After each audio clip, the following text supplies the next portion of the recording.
বাঁচাতে এবার মরিয়া হয়ে গেছে ভারত। সেখানে আইসিসি এবার গোপনে মিটিং করছে পাকিস্তান ক্রিকেটের সঙ্গে, যে করেই হোক খেলতে হবে ভারত পাকিস্তান ম্যাচ। তবে ভারতের এমন প্রস্তাবে পাত্তা দিচ্ছে না পাকিস্তান, কেননা এর পেছনে যুক্তিও দাঁড় করে ফেলেছে তারা। পুরো বিষয় নিয়ে থাকছে প্রতিবেদন।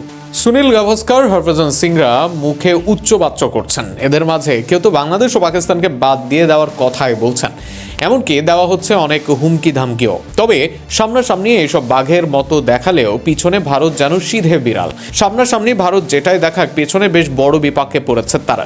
সেখানে উল্টো পাকিস্তানের হাতে পায়ে ধরার অবস্থা তাদের। সেখানে গোপনে মিটিং করার প্রস্তাব আইসিসি ও পিসিবির, তবে সেখানে পাত্তা দিচ্ছে না পিসিবি। উল্টো এবার আইসিসিকে কাউন্টার থ্রেট দিতে চাচ্ছে তারা, এমন সংবাদ প্রকাশ করেছে হিন্দুস্তান টাইমস সহ একাধিক গণমাধ্যম। এছাড়া পাকিস্তানের গণমাধ্যমও এই নিয়ে সংবাদ প্রকাশ করেছে। বর্তমানে পাকিস্তান দলের রিফিউজের পেছনে আছে বড় কারণ, কেননা ভারতের বিপক্ষে বড় অনেক দলিল আছে তাদের। 2013 সালে ভারত ও পাকিস্তান দুই দেশের হয় চুক্তি। সেখানে 2015 সাল থেকে 2023 সাল, এই সময় মোট 6টি সিরিজ খেলার কথা ছিল ভারত পাকিস্তানের। তবে এই দুই দেশের মাঝে হয়নি কোনো সিরিজ। এর বাইরে পাকিস্তানে এসে চ্যাম্পিয়ন্স ট্রফি খেলার কথা ছিল ভারতের, আর সেই আশ্বাসে 2023 সালে ভারতে বিশ্বকাপ খেলতে যায় পাকিস্তান।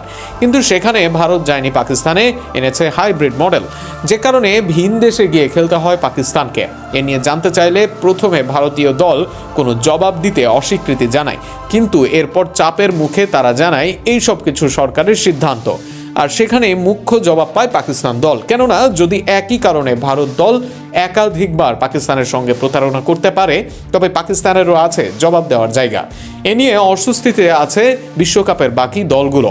তারাও চায় এই বিশ্বকাপে হোক ভারত পাকিস্তান ম্যাচ, কেননা এই ম্যাচ না হলে লস হবে 6,000 কোটি টাকা।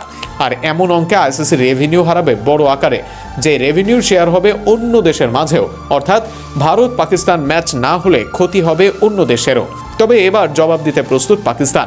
সেখানে অন্যায়ের সামনে মাথা নুইয়ে নয়,